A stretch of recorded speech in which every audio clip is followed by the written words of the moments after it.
This channel is sponsored by the Army Painter. All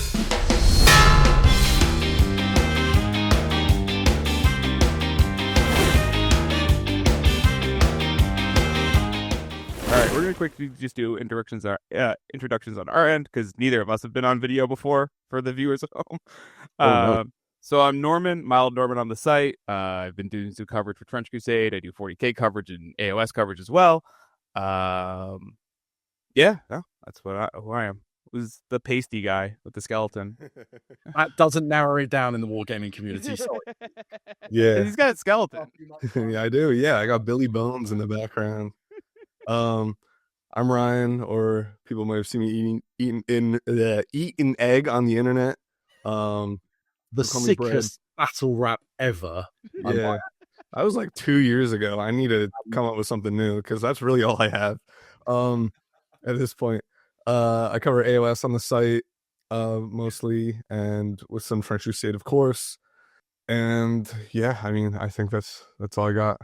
If All anybody's wondering what's happening with their brain patterns, it's afternoon for me in Europe, but they have gotten up very early to film this. Yeah, we're Slack. Do you cut them some not online yet. Yeah, I'm still booting. My brain's on dial-up.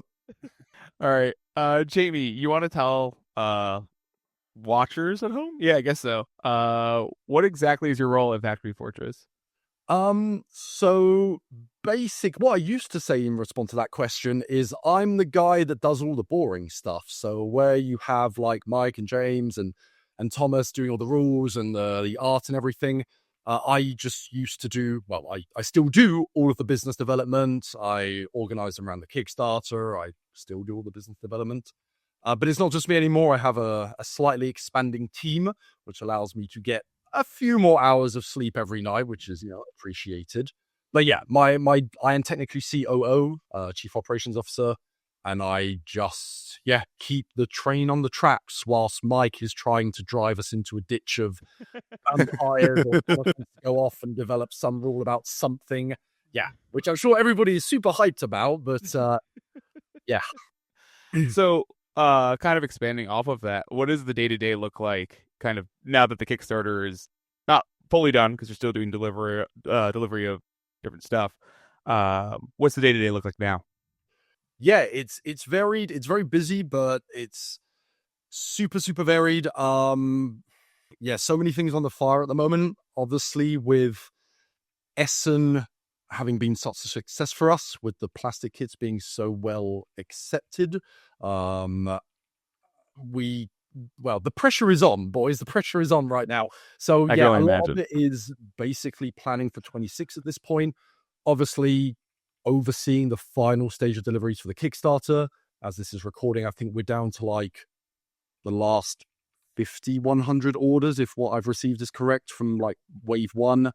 And we've got the final like 200-300 orders, which are wave 2, people that got in late and that kind of thing. And the books should be delivered by the end of this year as well. Fingers crossed. Everything is just kind of looking forward now. So obviously everybody likes the plastics, which means I need to get more of them out there to you. A lot of it's obviously angled towards that, and just everything that goes along with it, all the boring business, accounting, legal stuff we have to go through, but then also, comms, marketing, events. It's been a very busy year. With everything, with the reception of Trench Crusade and the support of the community just being so good. And once again, I always take the opportunity to say thank you so much for your support. It does make the very short nights worth it. It's just given us the confidence to move with purpose and to take some big shots, like with the plastic kits. That was a big shot. It wasn't guaranteed to land, but oh boy. Yeah, we're very, very pleased as everybody. So, that's the day-to-day. So speaking of plastics, obviously the switch from the STLs to the plastics is a massive move for you guys. Can you talk about like what variables go into the decision of like, all right, we're going to kind of change our model of what we had and we're going to switch to a plastic first approach? So for context, when I originally jumped into the team to help them like set up and launch the Kickstarter, It's not my first rodeo. Like I've done a lot of Kickstarters in different degrees and different positions and responsibilities over the years. But I try to be very modest because if you get like a project owner's like hopes up on Kickstarter, it can lead to unreasonable expectations. It's been done many times before. If anybody watching this has ever run a Kickstarter or been on the inside of a Kickstarter in any way, shape, or form, probably know what that's like. Yep. So we tried to be modest. We were planning originally for maybe 2,000-3,000 backers on average. We thought, maybe we'll push to 5, 6, 7. We weren't expecting 25,000, and everything else. So the biggest switch from the biggest reason to switch from resin to plastic is simply the demand. And that demand has not gone down over this past year. Like I said, we wanted to take big shots with the amount of support, but it was also very important that we scope out if the hype behind Trench Crusade was just a flash in the pan, or whether it was something that was going to endure.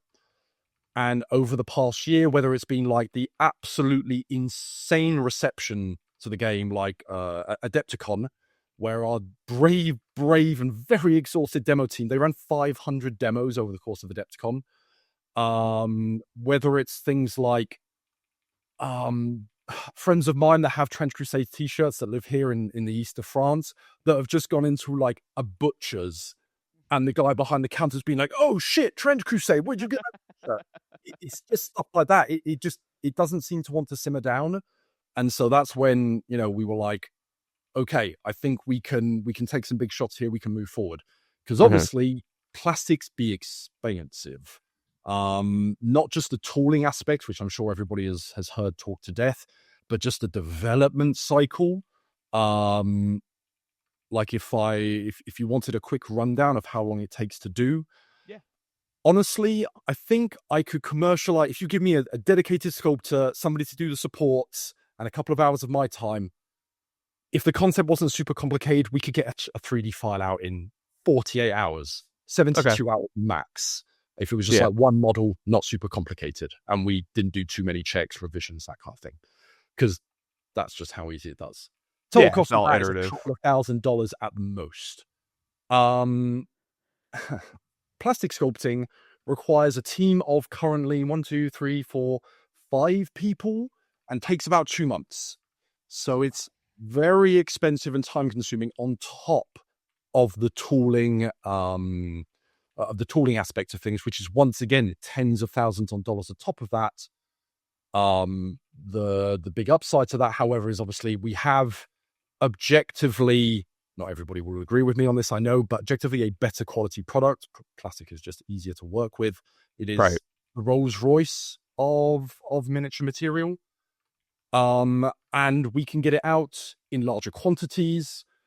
The time it takes a 3D printer to maybe print a couple of warbands, we can churn out 500, 1,000 boxes pre-packaged and just ready to ship. Sick.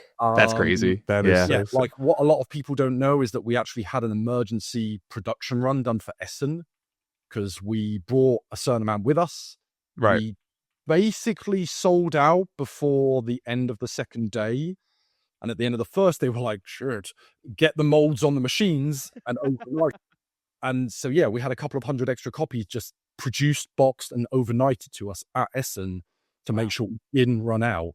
You could not do that with 3D printing, sadly. Right. You'd get like even with the biggest print farm in the world between printing, post-processing, quality control, you just can't. Absolutely. So, it's the demand. There is such a demand for Trench Crusade now, but plastic is only the only one that can really meet it. And there are many, when I say demand, there are many factors that tail off, which we could go into much more detail about here, but maybe there's a lot of other more interesting things to discuss. But, with a certain amount of volume shifted comes a certain amount of, for example, customer service.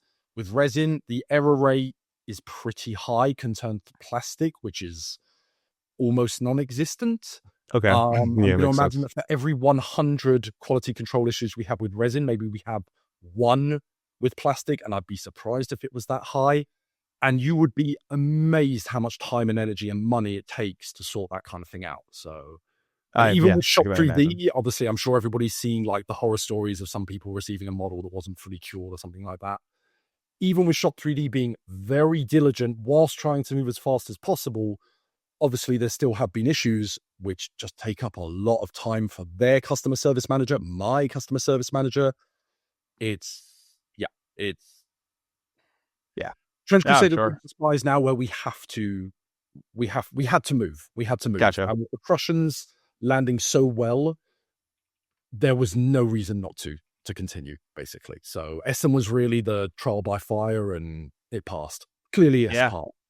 No, it's the hearing like, oh, we need like 500 more kits. Let's overnight it, and having that just work. I mean, obviously, there's a ton of manpower, however.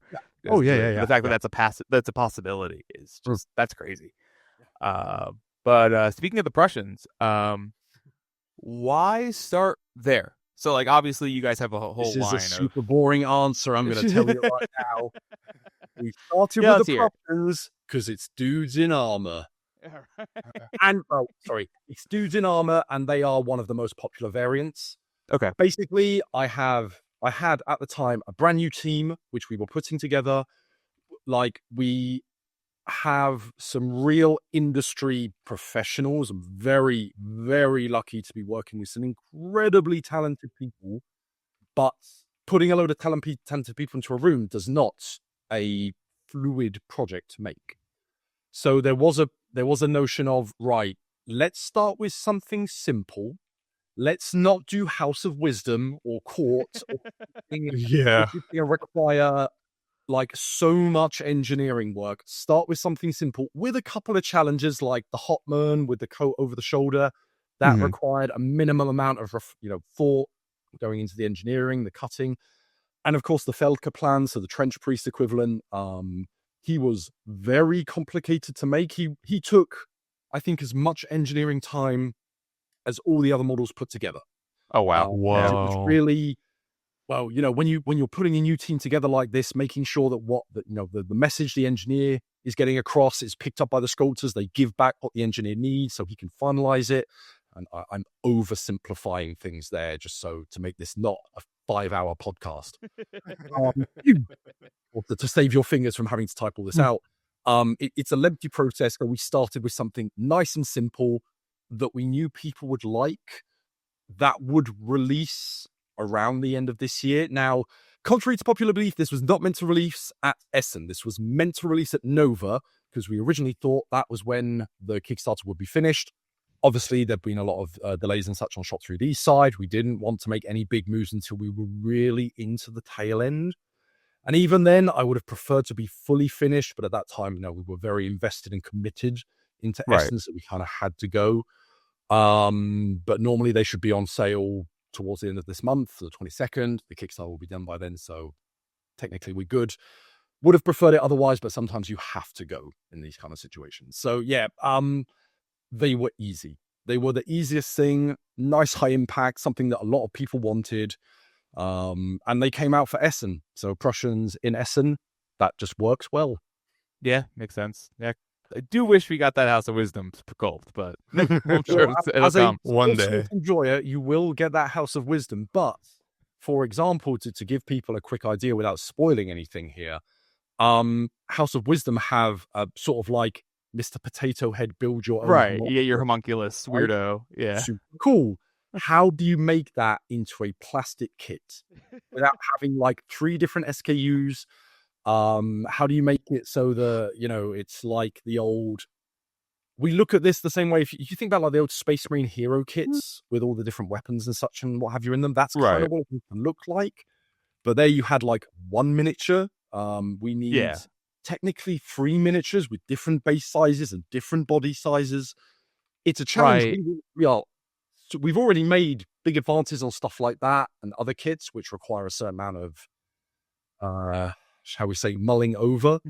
But yeah, that was not the place to start. It really wasn't. I'm sure. Definitely.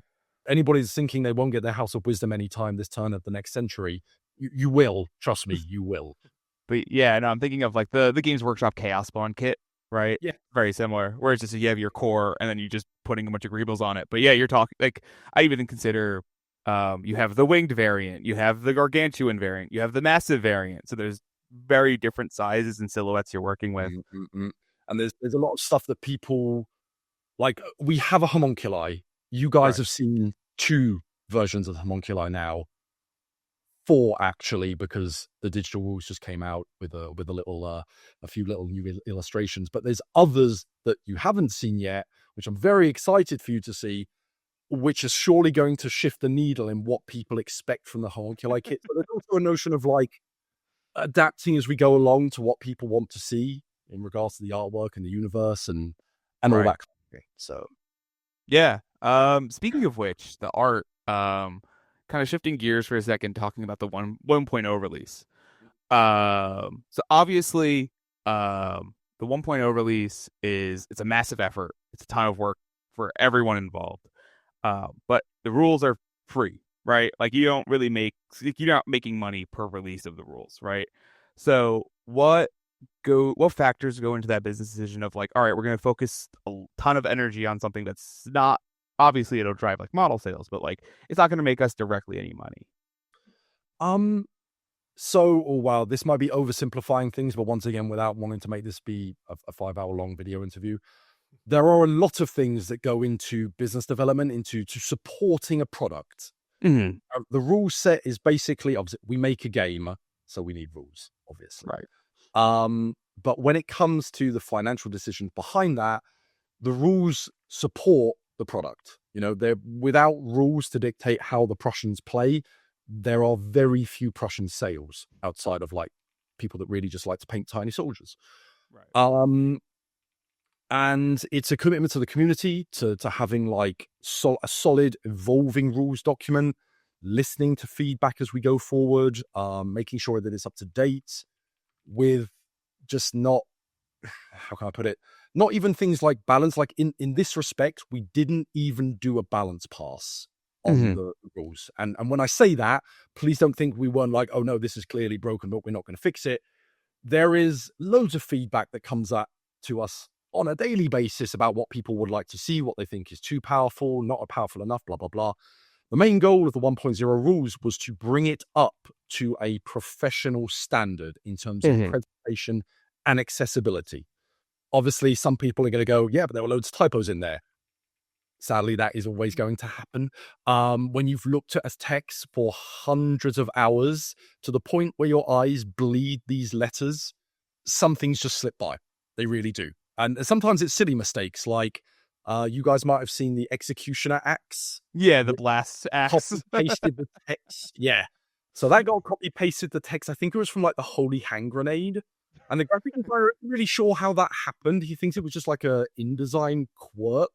And obviously we weren't looking at that for final checks, so we absolutely didn't catch it.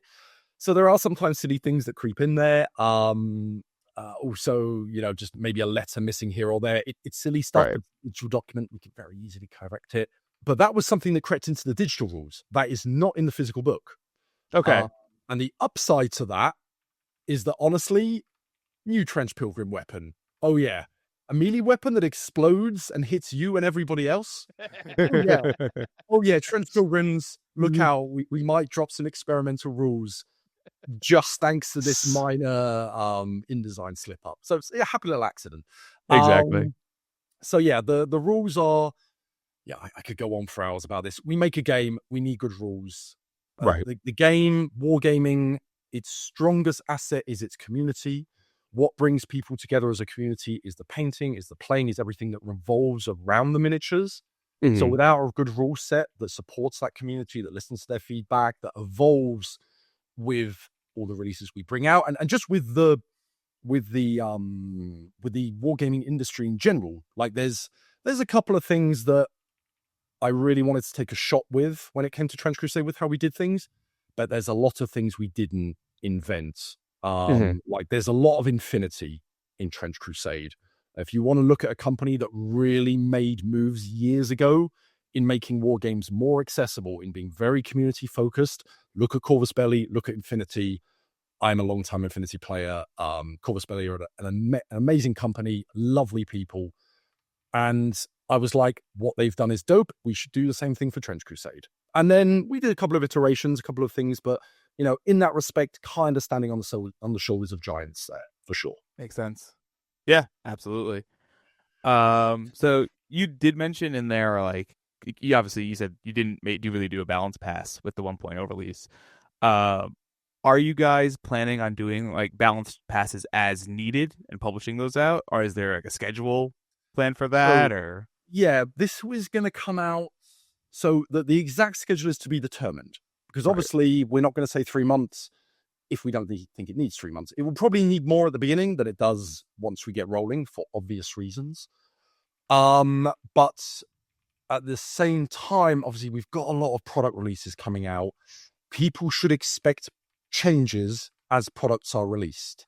Okay. There were a couple of changes for the Prussians that made it into the rulebook, because the Prussians were largely, they didn't need much redesigning, but items like Holy Smoke and the changes to the tank splitter sword and what have you, those are already in the rules. And that's the kind of thing people can expect moving forward. So as we release all of these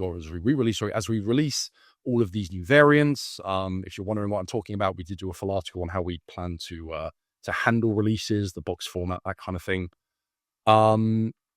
People can expect there to be new rules, whether it's profiles, equipment.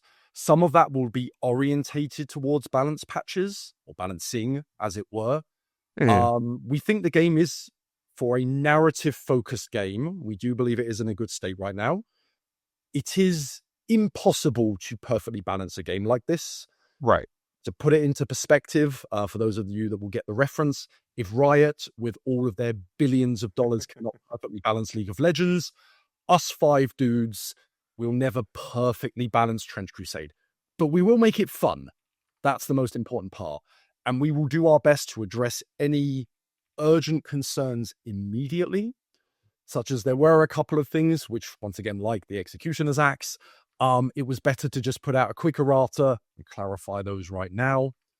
But there will be a 1.01 release coming soon. Once again, not committing to a date right now. It will be ready when it's ready. There's nothing in the rules that break the game or stop people from playing it in any way, shape, or form. And all the little minor details that we might have missed, or any things that are, shall we say, abusable if you are in that state of mind. We'll tidy those up as we go along. As different factions, one of the things that comes back a lot, Iron Sultanate don't have a huge amount of armor piercing. We are aware of that, and we will address that as we move forward. But, once again, please do realize that so much is going on right now. And we don't want to rush things. We don't want to get ahead of ourselves. We had 25,000 backers for the Kickstarter. The digital rules have been, as of this morning, downloaded 250,000 times. That's so sick. Yeah. So that's awesome. And our pre-orders for the Prussians are now in the 5 digits, which is, oh shit. Yeah, when I said it landed.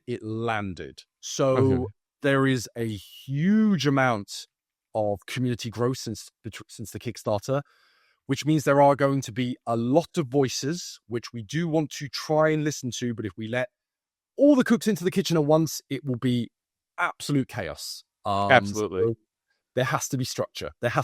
So yes, to get back on track, there will be balance patches. We will address the urgent stuff as soon as possible, if it is urgent. And then everything else, we will have a routine update, like all other games do now. Like I said, we haven't invented anything here. Basically, every other war game on the market does this kind of thing, and we will too. Absolutely. Yep. Makes sense. But speaking of things that maybe go on the back burner, you mentioned, obviously, it's in a great spot for narrative play. I would argue it's also in a good spot, like, competitively, to a degree. But, well, why am I talking about competitive? Well, a few weeks ago was the first GT in Belgium. And from what I understand, it was a pretty good success. Great turnout. Folks seemed like they had a ton of fun. Do you think, and I know match play was on the roadmap for the Kickstarter, but obviously it's not, it's a narrative first game. It's not like the priority. Do you think that we'll see a like Trench Crusade official tournament pack in addition to those match play rules, or where do you see that going? For context, I play a lot of Age of Sigmar. Love Age of Sigmar. That's how we inbred. That's how us three met, basically. Through more or less. Wow, me too. Like I have a local team that I play with multiple times a month. We're in the French National League, so I do a lot of competitive play. Used to do a lot of Infinity competitive play back in the day, a lot of War Machine competitive play back in the day. I'm as a middle pack brawler, so I'm not going to say I am a hardcore tournament goer. And I'm a 3-2 guy too. You're confident. There we go. I think most people will get that, and even those that are hardcore gamers are going to get the next bit that I'm going to say. Me and my friends, we mostly use tournaments as an excuse to go to exotic places and drink with people. That's Yeah. And sometimes we have the shit kicked out of us, and sometimes we kick the shit out of people. It really depends. I do love tournament playing. I think it is one of the fundamental aspects of a driving force behind a war game for many different reasons, not just those I mentioned. But Trench Crusade is originally a narrative-focused game. You just have to look at some of the rules. For example, all demons are immune to the fire keyword. In the terms of a purely competitive game, that's not the most balanced thing in the world. A lot of people would say, well, in that case, if demons are, if we're kind of in what the Honest Wargamer would call the construction meta, which is, people buy stuff, it takes a certain time to build, and then you see it a lot on the tabletop because they want to play with the shiny new toys. If people think there's going to be a lot of demons on the table, they're just not going to bring flamethrowers, which is a shame.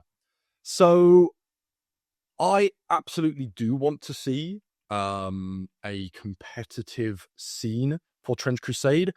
I don't want it to take over the game, however. I don't want us to be making design decisions just based on a competitive mindset. Right.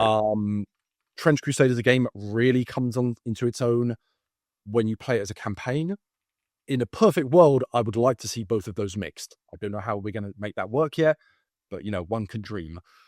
How we go about doing it and doing it properly is another matter. There is maybe going to have to be like a sort of secondary profile set for competitive play. But then again, that's an extra level of complexity that I'm not super keen on seeing. We don't know how we're gonna handle it yet, but we don't know what the community wants yet. It's one of these things where the game belongs to us, but then the battlefield belongs to you guys, and maybe something which is more narrative focused is going to be what people want. Maybe it is something much more technical is what people want, and there's a load of questions that are going to come up as we move forward. So obviously this is the skirmish game with a lot of terrain. At some point, silhouettes are going to become a question that will need to be answered. Like, how big is a mini? That is going to be a real question that I do not look forward to answering in our little. It's going to have, it's going to have to be done. There's many things like that we'll tackle as we go. But if we try and do all of that at once, we'll implode. So this first tournament was very basic. Thomas wrote a fairly basic, very, very simple, very streamlined tournament pack for it. I think he focused more on balancing the scenarios than anything else. There were some things learned, there were notes taken, and we'll work on it as we go along. Really? Mm-hmm. Kind of as a tangent on that, as you guys are doing these events, both narrative and now the more competitive tournaments, I assume there's how much information gathering are you guys doing on overperforming warbands? I know for Belgium, top 2 I think were Sacred Procession Trench Pilgrims, and then number 3 was just Trench Pilgrims. This is the other thing. There's so much that goes into these kind of numbers. Do not tell the entire story. Sadly. Absolutely, especially when it comes to tournaments, because most competitive Trench Crusade players will tell you that the faction for competitive play is Heretic Legion. Mm-hmm. Period. Naval Raider, Heretic Legion. yeah, for example, like Yeah. Trench Pilgrims have always been considered good, as far as I'm aware. But as far as I know, Sacred Affliction never stood amongst the pack. Mhm. Like, these were some very dedicated players that some came from a very long way away. I think we did have a US player as well for this. Yeah. To part in this. These are people that are committed to the game. They know a lot about the game. They know their warbands. They know how competitive play works. They probably have a lot of competitive play experience.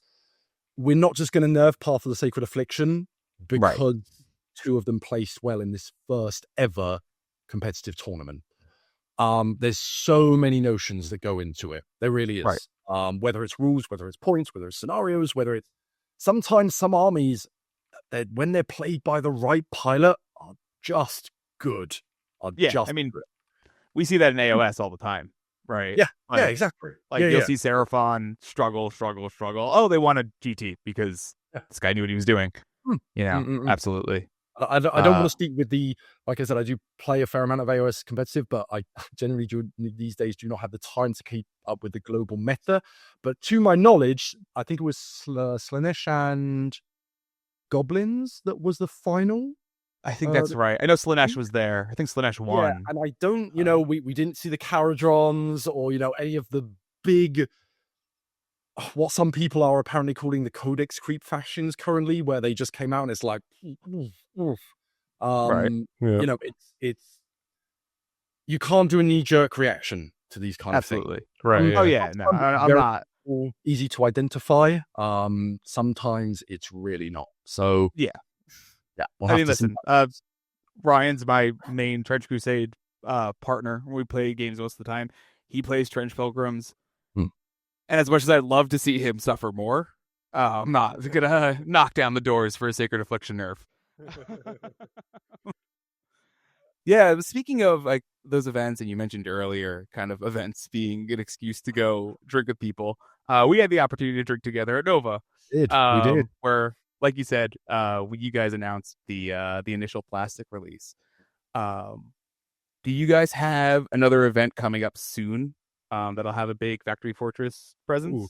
So mercifully, we're done for the year. Don't get me wrong, Essen was amazing. All of our events are amazing. Just the turnout every time. Trench Crusade never fails to surprise us. We try to be optimistic but realistic, and then everything just gets blown out of proportion. Like I said, we thought we brought more than enough plastic boxes to Essen to satisfy demand. We did not. And even then I was being very optimistic with the numbers. So yeah, I think our next big event is going to be, I'll be at Gamma Trade Show for any stores and distributors watching this, but that's a purely distribution event. Obviously, one of the big things, which I didn't mention more in detail with the move to plastics, is obviously to get the game into stores to get it to more people. So obviously you need to go and speak to those people that run the stores and the distributors. But Adepticon, I think, will be the next big one. Nice. And yeah, I can't spoil anything, but yeah, we'll have a big presence in most senses of the word. Let's just put it. Ooh. So, okay. Well, I mean, we'll be there, and we'll be doing some Trench Crusade stuff also. Oh yes, which I don't know that we could talk about yet. I don't know. We'll see. Well, we absolutely can, because, like I said, I'll just spill it. Obviously, I know you guys do a lot of competitive play, whether it's through Goonhammer or personally or through Tough Crowd. Go Tough Crowd. Honestly, nobody holds a monopoly on the truth. No man is an island. So I think it's very important with these kind of things to listen to what the community wants, and also listen to the community organizers. Because obviously what somebody may want and what is actually feasible or realistic or even sensible are the two very, very different things.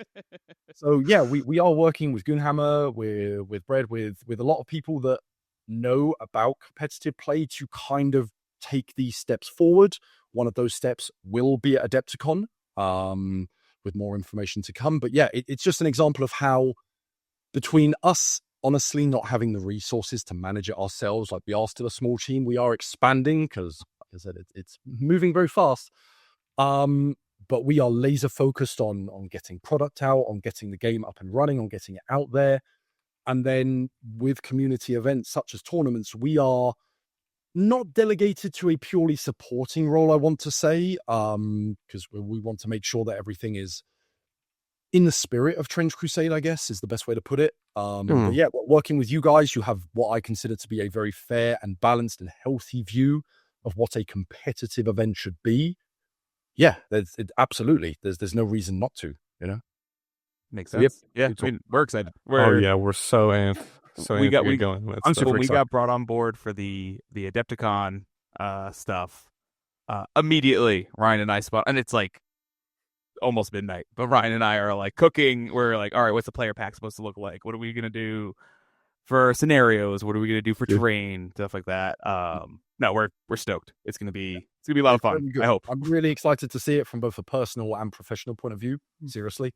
I generally make when you work in the games industry, one of the golden rules is don't get high on your own supply. But I will eventually leave myself the luxury of playing in one of our own events. When I've had enough sleep, I will. Nice. Yeah. Well, yeah. I mean, hopefully it's It'll one of be ours. Yeah, they're Well, cool. we'll be at that point. But yeah, Um, there's a lot of people around the world looking to do this kind of thing, whether it's the Belgian crew, the European crew, people in the UK, people in America. You know, we trying to put all these like ideas together so that there is sort of like I'm not going to say a worldwide authority, because nobody here is going to come and police your small or your personal like club tournament. Obviously not. But if you're looking for a bit of guidance, then I think there will be something up and running when it's ready, but in the not too far distant future. Absolutely. So, speaking of the not too far distant future, so now that 1.0 is kind of in the rear view, obviously massive technical undertaking getting that all ready and done. What's your next big focus? It's miniatures. It's honestly, it's the miniatures range, and everything that comes with it. You know, the Prussians were a shadow drop, which was a technical power play, shall we say. We wanted to make a splash, which is why we did that. But in the real world, you do need to give stores, distributors, and players time to know what they're buying, to order, everybody has budgets to balance and all that kind of thing. So it is important to have headway with that. Obviously, we need marketing and sales support for distributors and stores. All of that takes time. All of that needs to be ready in advance. So whilst the miniature releases, the boxes you will see on shelves, in your post boxes when they arrive, that kind of thing, are kind of like the bit of the iceberg that sticks out the water. There is a huge amount of work that goes on underneath just to make sure that everything gets delivered on time. All the rules are correct. These digital documents that we're very proud of that come with each of the factions that will be on the back of all the boxes. They do take a fair amount of time to do, even though we're starting to see a template that we can work with now to speed things up. It's the miniatures are the figurehead, but there's a lot that goes on behind that for sure. I'm sure. I would say that, and then also, as much as we can, literally what I was just talking about, community support. It's not something we can make massive moves on currently, because once again, it is a lot of work. We need to bring in people for that. We need to hire people to be more specific. So we are very clear, when you hire somebody, you are generally upending their life in some way, shape, or form. We are a fully remote company, so we don't need to ask them to move. But there is no diploma or like a special curriculum for game design. We're basically taking people from other industries and going, do you want to make toy soldiers? You know, I'm a building engineer by trade. See how that works. So I make a point of not bringing people in before I know I can offer them a career path, like a solid one. And a lot of that comes with this notion of a phrase that has been kicked around on multiple Kickstarter messages, like not kickstarting oneself to death, not moving faster than the tempo, as it were, as the French would say. So a lot of this is going to come to a head early next year with some very exciting stuff that we're very keen to talk about, but we can't right now. And I think when we see how well that hits, I will know that we can go, right, you, because this is not a one-person job. This is Right. you need a team for community support, organized play, events, all that kind of thing. It is a lot of effort, and there needs to be a budget behind that. And to attribute a budget, we need to know we have revenue. So it is a business decision, but we do want to do it. We just need to make sure it tracks, as it were. That makes sense. Yeah. All right. I think we got through all of my written questions. Before we go, and you can feel free to skip this one. You gave us a lot of tidbits to chew on. Anything you want to hint at that people might not expect or see coming? I can feel the eyes of certain people in my teeth, like people breathing down my neck right now. Hey, I saw what Tomas did to you at the Nova reveal. You can do it to him. Well, I did to Thomas. The Nova review. If anybody heard or watched that seminar and heard somebody threatening Thomas's physical integrity, that was me. So there's a lot I want to talk about. There's a lot we will talk about. We are still committed to getting this Kickstarter out of the way now. If we could have gotten everything out on time, there is a lot that we'd already be full steam ahead at this point. If we could, Right. We have to honor our obligations, get everything that has already been sold out there. Things are going to simmer down over the next month or so. Things are going to calm down. We've announced the rules. We've announced the plastic range. We've got to cover the community license, which will be coming soon. So obviously that also has taken up time and resources to figure out how to do that for what is now a very serious project. And going back to the whole, like, bringing people on board, this is now a business that currently more than a dozen people's lives depend upon. If we don't sell, they don't eat. So whilst we still want to be super community focused, there has to be limits. So there is that we need to move through. That wouldn't be probably the last big announcement for this year, however. And then we need a break. We need at least a couple of weeks where Trench Crusade does not dominate every waking hour of our lives. There will be a lot still going on behind the scenes, but there will still be comms, there'll still be lore drops, there'll still be some cool shit out there, but there won't be a huge amount of movement. But in January, it will be full blast next year. If you're kind of wondering, one box isn't very much, I hope they're going to release more. No shit, Sherlock. Most of the work this year and towards the end of this year has gone into making sure that we shoot our shot and that it hits. So yeah, a lot of these things where you're like, most companies would do this, will probably be doing it, just for the love of God, give us some time. So much, exactly. But in not so many words, we've already announced what we're doing, the amount of releases we want to do per month, what those releases are kind of going to look like in terms of, what the products will look like, how they'll be packaged. Confirming that there will be new stuff, but we're mostly focusing on variants and releasing the standard factions through that. There's a whole article about that on the website.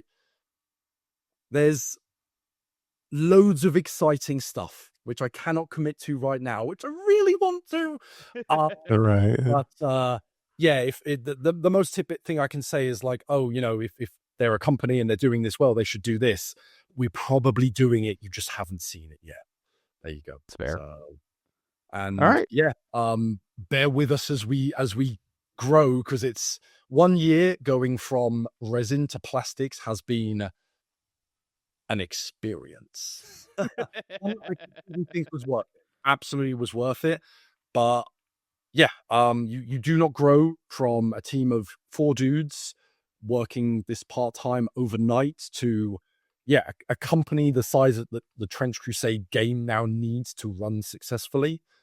It requires a lot of organization. We don't want to let people down. With the way people now see us in lieu of the Prussians and the Prussian kit and the quality they expect, we've got a lot to live up to, and I think we're going to do it. We just need to go step by step.